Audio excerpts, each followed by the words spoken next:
Les assises de Grenoble pour la deuxième journée du procès de Nordal Lelandais. Vous le savez, l'ancien maître chien a formulé des excuses auprès de la famille de la petite Maëlys hier, assurant qu'il avait bien donné la mort à la petite fille de 8 ans ce soir d'août 2017, mais en soutenant que c'était en quelque sorte un accident. Bonjour Gladys Laffitte.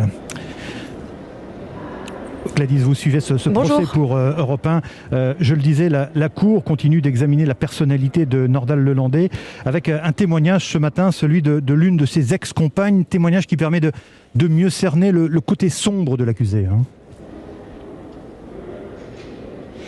Ah oui, pourtant, d'abord, Vanessa succombe au charme de Nordal Lelandais, mais découvre rapidement son tempérament colérique. Il tolère mal la frustration, a toujours envie d'avoir des rapports sexuels.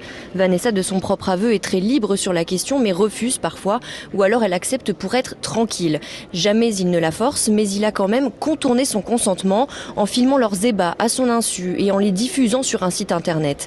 Je l'ai ressenti comme un viol, c'est un non-respect de personne autre que lui. C'est ce qui l'amène ici, aujourd'hui, à Vanessa à la barre.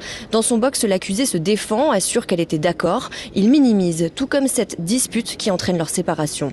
La jeune femme raconte une scène violente où il la soulève, la secoue, la menace de lui faire bouffer le carrelage, de la jeter d'une montagne. Pour Nordal Lelandais, c'est une chamaillerie. Non, tu avais les yeux noirs, tu étais quelqu'un d'autre, lui dit-elle en pleurant. En résumé, est-ce un homme impulsif, demande l'avocat général. Oui, mais au-delà de ça, restent des questions sans réponse, nuance Vanessa face à la cour. Merci Gladys Laffitte, envoyée spéciale d'Europe 1 à Grenoble pour le procès de Nordal Lelandais.